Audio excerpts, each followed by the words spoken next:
Hey, it's Woody, and welcome to Tactical Tuesday, a weekly series that's not about great gameplay, but instead is about gameplay we can learn from. So, I'm doing something I don't normally do. I'm using a Type 95, which I haven't really used since the start of the game, and I'm using it on Mission. This is a map where I really enjoy the close quarters combat, but to sort of change things up, I thought I'd do a Type 95 on Tactical Tuesday, because I've done a lot of shotgun work, I've done a lot of SMG work, I've done a lot of whole, navigate the map to keep things tight, and now I'm switching it up and trying to do a navigate the map to keep things long, because the Type 95, despite people saying that it's a god gun, in my hands is actually not that good when the guy's right next to me. I'd much rather have an SMG or a shotgun if the guy's right next to me.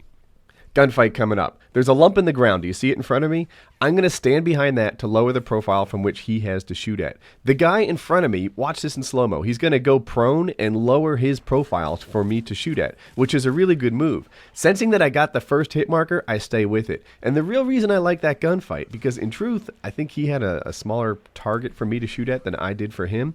The real reason I like that gunfight is that I had the Type 95. I'm not even sure what he was rocking, but if you're in a gunfight at that range and it's sort of an aim battle, a first to kill, the Type 95 is hard to beat, so I took my chances and it worked out. Right here, I hear a guy. I don't know where he is. I'm sort of looking around. I'm all confused. So I checked the kill cam just a little bit, and you can see he was like knifing at me and chasing me down. And I don't know. I just get caught unaware, I suppose. But yeah, so first death. So I'm not in love with the middle of the map here with a Type 95. The reason that I did it is that there's a helicopter up. Look at the helicopter and look at me. There's a building in between us. I'm protecting myself from the helicopter with this building. I didn't have a lot of choices. Given a choice, I'd probably be in the bottom center of the map by those little half rubble walls or something like that. But, when you got to dodge the helicopter, you got to get cover. And there's lots of tall walls right here in the middle, which is why I went there. AGM takes me down. I don't know if there's much of a learning experience there. AGMs will reach out and touch anybody anywhere. Now, I love the middle of the map, all those tall walls, all those close corners, if you're trying to rock a shotgun. But if you're trying to rock a Type 95, it's not really a good place to be. And again, the AGM takes me out. Maybe I should have switched to an anti-air class. I think a teammate does in a second. But, yeah, so I think I have 3 deaths. 1 because I lost track of a guy, and 2 AGMs. Let's see what we got coming up here. Next up, evading. So you see how I'm using the corner here so that I can run away if I find that I'm behind on this gunfight. That's something that worked a little better in Black Ops than it did in Modern Warfare 3. It's still true. It's still true that I can, get out of here if there's trouble, but, it's less true. In Black Ops, it was pretty hard to kill a guy to finish him off, whereas in Modern Warfare 3, sometimes that first shot that gets him down, and, the evading plan I have doesn't work out. But still, it's good to have an option. It's good to be able to pop up here, realize that you're down a bullet, and then get the heck out of town, which is how I set up that last gunfight. There's another example of it coming up right here. There's people on the hill here, and they've got nice cover, so that they're just they're head glitching off that hill, and that's great. See how I got shot? I decide, you know what? I don't even want this gunfight. I'm out of there. And luckily, my nade does the job that it's supposed to. But that's an example of evading. Getting into a gunfight with an exit plan is going to help you stay alive. And staying alive is, this is TDM. The whole point is to have more kills than deaths. This isn't domination where the reason you stay alive is to get a streak or maybe to hold map position. It's to... it's to win the game. So here, I've discovered they're spawning right here. They're going to be popping in front of me. It's like, I don't mean to insult them, but I once heard another commentator call it a noob factory, where they just pop up right in front of you, and this is where the noobs are built. Yay! So, anyway, yeah, now what I have in front of me is the noob factory, and they're all going to sort of pop into my sights. Now, I'm tempted to call in my AGM here, right? I mean, who isn't tempted to call in, a cool kill streak the second that they get it?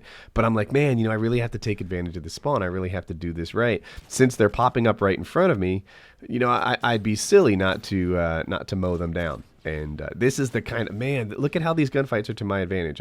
I've got 2/3 of my body covered, maybe more, and these guys are all sitting there, full body showing right in front of me. It's an easy way to get my kills. When I say controlling the engagement, this is what I'm saying. I've got this long distance gun that's pretty much a death laser, and I've got these guys showing their full bodies, and everything is going fantastic. Now, that wasn't exactly the gunfight I want with a Type 95, but still, these guys are all set up for me to get my work done, and that's fantastic.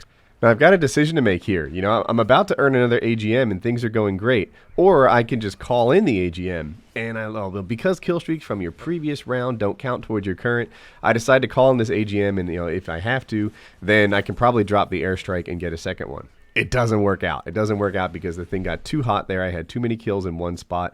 It might have been smart to leave. I'm not quite sure. But I think what really killed me was paying attention to the kill streaks, paying attention to the airstrike, paying attention to the Reaper, instead of paying attention to the guys around me that were trying to kill me. This guy has a javelin, and that's why I focus on him. I spotted that javelin as soon as I zoomed in, and it was like, oh, don't change a thing, Woody.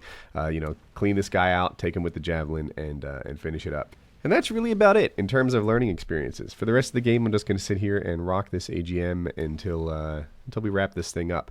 I haven't been doing Tactical Tuesday every week, and the reason is that, it's late August, and this game's been out for a while, and I'm not sure that the demand for it is really high. But I wanted to kick it back up because I know that when Black Ops 2 rolls out, there's going to be a whole host of new players, and there's going to be new maps and new lines of sight and things that we can share and talk about in the game that, maybe that I'll discover before you do, who knows. And it'll be a great series in a couple of weeks when Black Ops 2 comes out. I just didn't want to let it die. So if you enjoyed this video or you like this series, be sure to click like. I always appreciate it when you do. In the top right, you can subscribe if you want to see more stuff from me. On the left, what it's like to be Woody. I was going through my Mail Monday question. Somebody asked that, and it didn't seem like a Mail Monday question, but I answered it anyway. On the right is Actual Mail Monday, one of my most popular series, and I heard that this week was extra good. People were saying best ever. That's up to you to decide, but it was fun. Lesbians getting married, guy asking about porn, a guy can't stop thinking about his ex, or can't stop thinking about his ex's ex, which is a little twist on it. And then a 13-year-old worried about the size of his penis. Anyway, good stuff. Mail Monday always cracks me up.